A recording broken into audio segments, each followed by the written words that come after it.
Our next topic introduces you to some basic concepts in nutrition. Nutrition is an important component, not only for performance, but for overall health and well-being. The World Health Organization defines nutrition as the intake of food considered in relation to the body's dietary needs.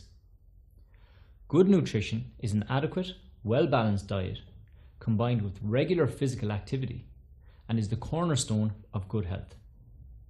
Poor nutrition can lead to reduced immunity, increased susceptibility to disease, impaired physical and mental development, and reduced productivity. In this section, we will describe the energy systems, energy balance, macronutrients and micronutrients, hydration, and finally, nutritional guidelines for exercise.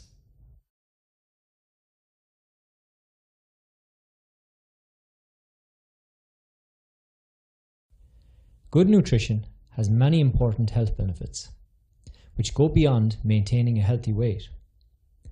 Nutrition has the ability to reduce the risk of some diseases, including heart disease, diabetes, stroke, some cancers, and osteoporosis. Reduce high blood pressure, lower high cholesterol, improve your well-being, improve your ability to fight off illness, improve your ability to recover from illness or injury, increase your energy level, fuel performance and promote recovery from exercise, improve weight and body composition.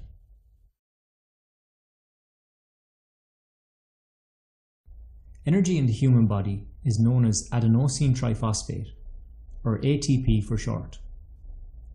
There are two systems in the body which can produce this energy: the anaerobic system and the aerobic system. The difference between these two energy systems is that the anaerobic system does not use oxygen to produce ATP, whereas the aerobic system uses oxygen to produce ATP. Now, let's take a quick look at both of these energy systems.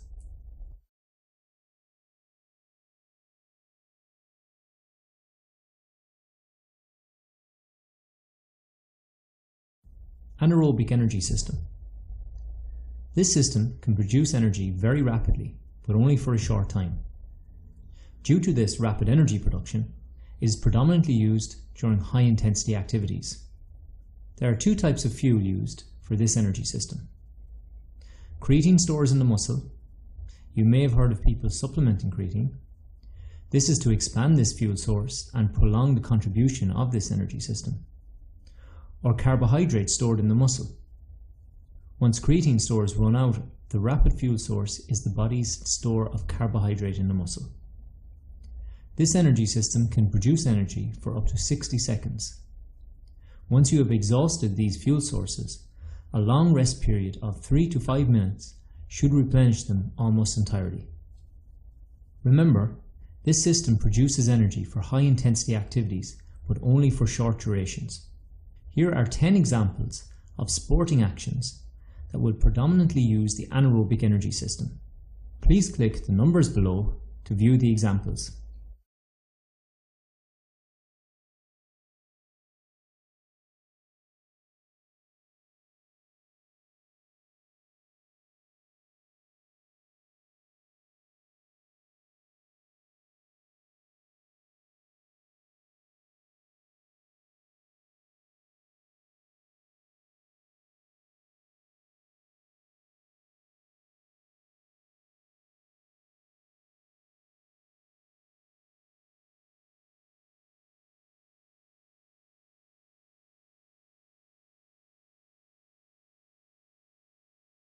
Aerobic energy system.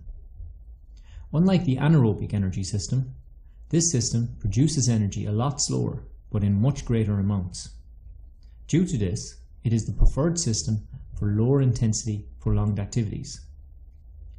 Like the anaerobic system, there are two main fuel sources. Carbohydrates stored in the muscle or eaten during exercise, as you will often see marathon runners doing in the form of leukocyte sport or an energy gel. Fat stored in the body.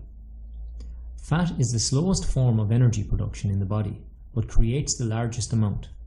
For this reason, fat is only used during very low intensity exercise, such as walking, or once carbohydrate stores have been depleted. This energy system can produce hours worth of energy. It is impossible to deplete fat stores in the body, as your muscles will have fatigued for other reasons before you do so. Once carbohydrate stores are depleted, a few carbohydrate-based meals, along with proper nutritional strategies over the following days, should replenish stores fully. Remember, this system produces energy for low-intensity activities for an extended duration. Here are 10 examples of sporting actions that will predominantly use the aerobic energy system. Please click the numbers below to view the examples.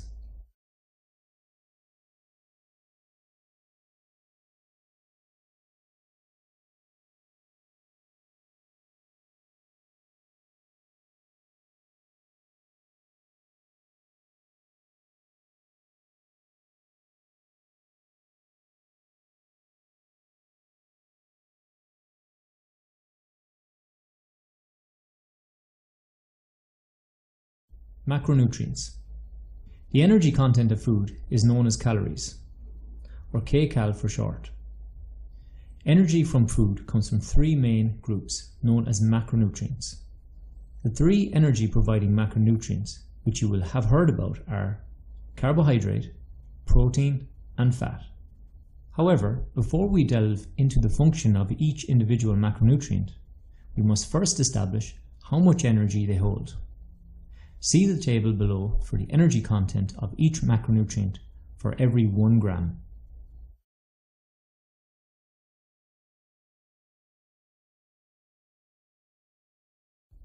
Energy balance. To maintain weight, it is important to ensure you take in as much energy as you spend. So in other words, calories in should equal calories out. The factors which influence energy intake are displayed in the table here.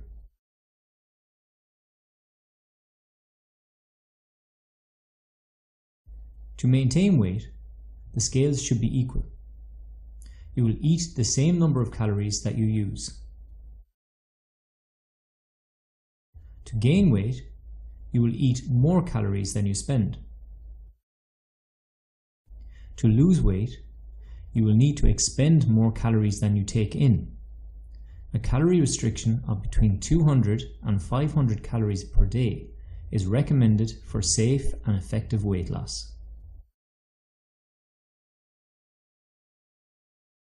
Carbohydrates. If we recall from our previous slides, carbohydrates provide the fuel for the quickest form of energy production in the body.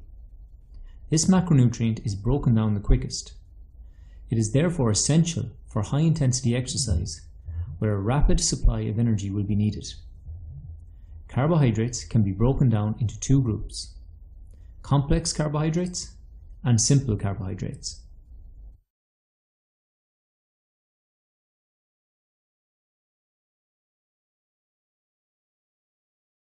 Complex carbohydrates are harder to break down in the body, which allows for a steady and slow release of sugar. Examples of complex carbohydrates include peas, beans, vegetables, and whole grain foods. These should make up the bulk of your carbohydrate intake for the day.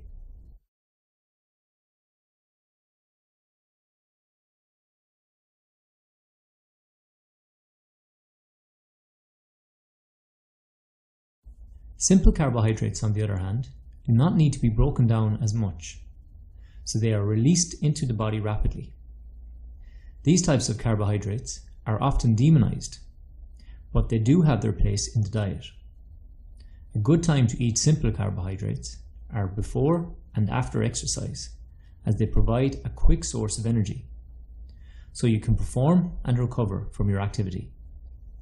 Examples of simple carbohydrates are sugary or sweet foods, as well as white foods such as white rice and white bread.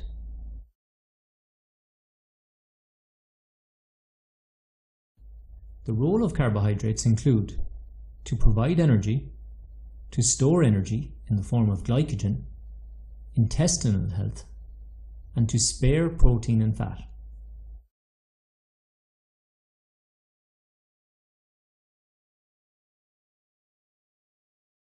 Protein. Protein makes up every single cell within our body, so understandably, it is an indispensable nutrient. It must be consumed because the body has no other way of getting it or producing it. Although protein does provide energy, this is used differently to that of carbohydrates or fat. Protein is used to build and maintain muscle tissue. The stages of muscle growth are as follows. Training or exercise causes the muscle to grow, and lots of micro tears occur within the muscle. Protein is used to repair these tears in the muscle. When the muscle is repaired, it becomes larger than it was before. This is our body's way of trying to prevent the muscle tearing again. Note that these muscle tears are not dangerous in any way. They are just microscopic tears that will encourage the body to rebuild and extend muscle size.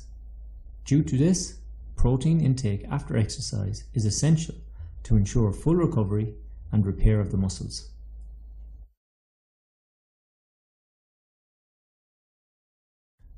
The role of protein. Protein is an important building block of bones, muscles, cartilage, skin, and blood. You also use protein to make enzymes, hormones, and other body chemicals. In extreme situations, such as starvation, it may also be used as an energy source. Overall, it is needed for the regulation, structure, and function of the body's tissues and organs.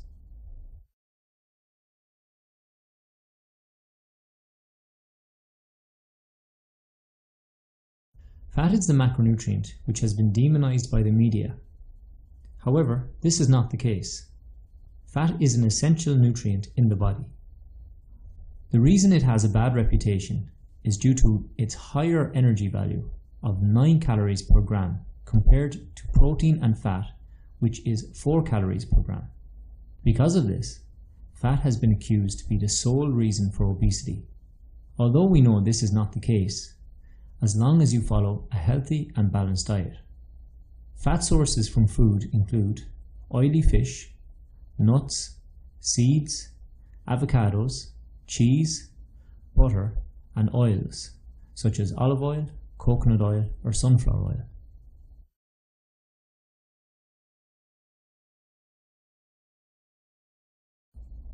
The role of fat in the body is to provide energy. It is also required for the structure of our cells. It is required to produce important hormones, and it is required for the development and function of brain and nerve tissue.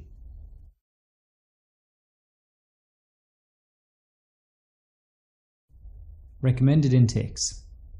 Carbohydrate. 45 to 65% of your daily intake should consist of carbohydrate. This will, however, depend on the energy requirements.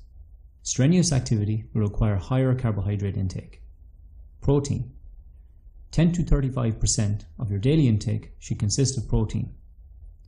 This will also depend on the type of activity.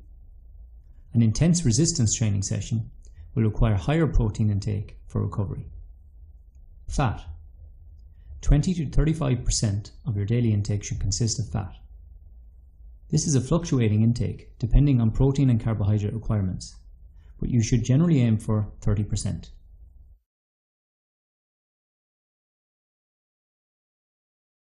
Micronutrients. Micronutrients are nutrients that are required by the body in small amounts to coordinate optimal bodily functions.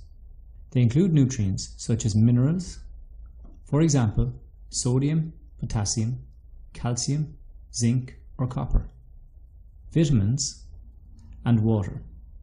They play a key role in the breakdown of food and during strenuous physical activity. When someone eats the recommended daily intake of micronutrients, it allows the body to function at max capacity. It is possible for somebody to meet their total energy, carbohydrate, fat, and protein requirements through non-nutrient dense foods, meaning they are reaching their macronutrient goals but lacking their micronutrient targets. However, in these cases, bodily functions and performance may be affected due to micronutrient deficiencies.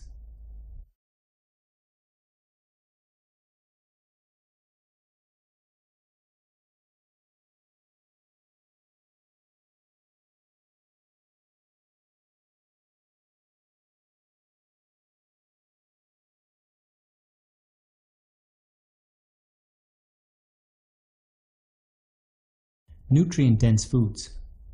These foods may or may not be high in calories, but they are filled with micronutrients, often referred to as nutritious food. Energy-dense foods. These foods are high in calories, but do not contain many micronutrients, often referred to as empty calories.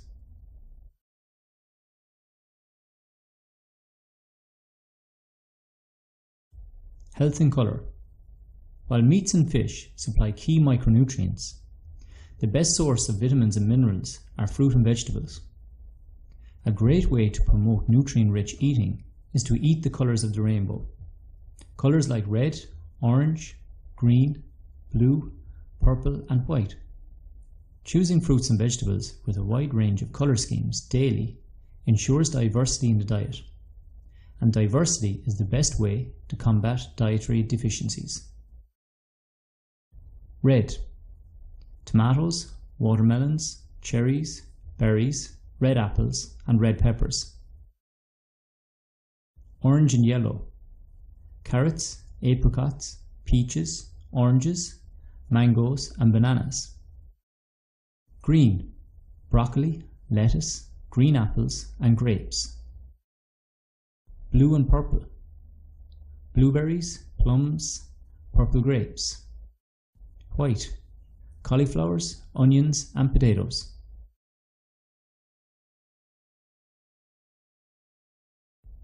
Hydration. We often hear of the recommended guidelines with regards to how much water you should drink per day.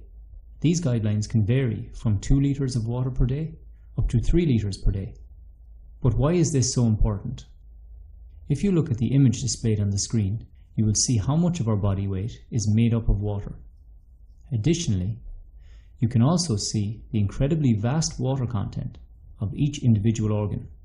However, not only does water make up most of our weight, it is also needed for almost every process in the body to function efficiently.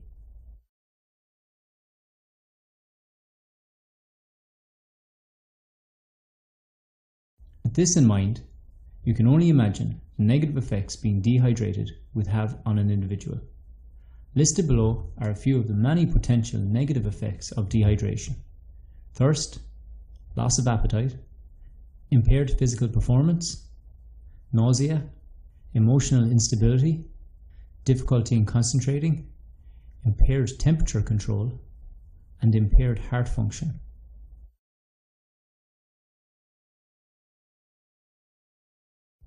So how do we prevent dehydration? Drinking the recommended 2 to 4 litres of water per day may often be enough. The amount of water you need to drink should directly reflect the amount of water you have lost, and this is known as achieving water balance. As you can see from the figure below, the water taken in is through food and fluid, as well as the water created from the various bodily processes. The aim is to have this intake equal the water lost through urine, breathing, feces, skin, and sweat.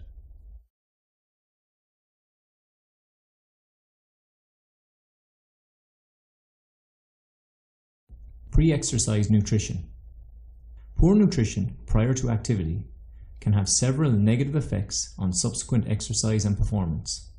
Before we examine the pre-exercise nutrition guidelines, let us first explore the purpose of a pre-training meal. The purpose of a pre-exercise meal is to conserve and top up carbohydrate stores, avoid gastric discomfort, provide fluids, and promote recovery.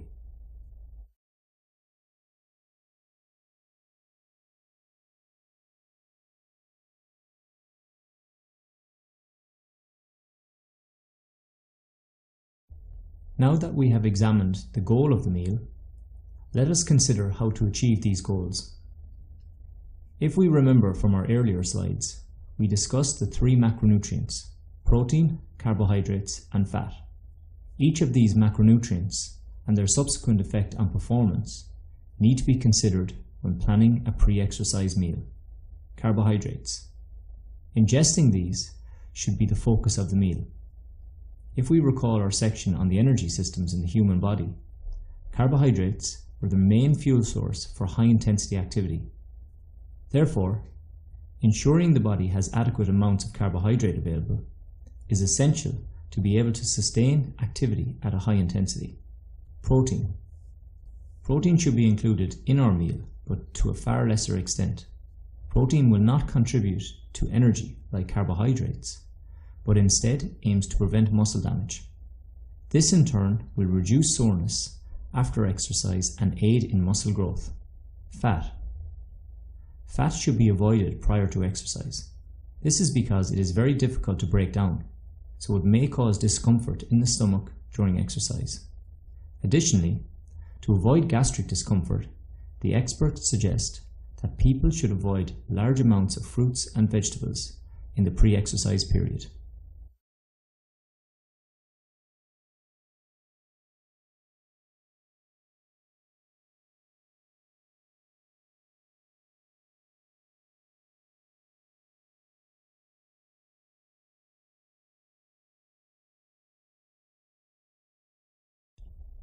Post-exercise nutrition.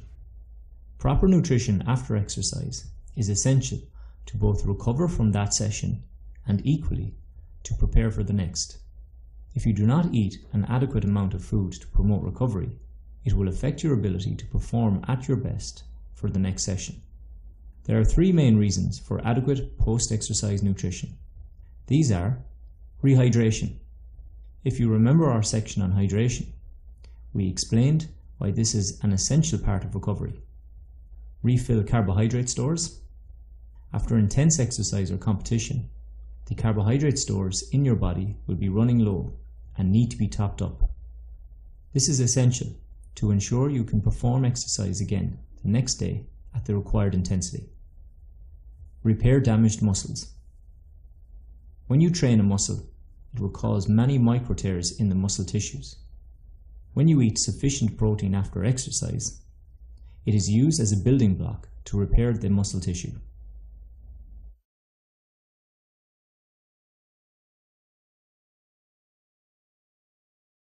How much of each nutrient is needed to ensure full recovery? Protein. Depending on the intensity of the session, you should consume between 20 and 40 grams of protein after activity to ensure full recovery. Carbohydrates. Again, this is dependent on how exertive your exercise was, but 1 gram per kg of body weight would be sufficient. For example, if you weigh 75 kgs, you should aim to consume 75 grams of carbohydrate. Water. If you recall the recommendations from our previous hydration section, it is recommended to consume 1.2 to 1.5 litres of fluid for every 1 kg of body weight lost.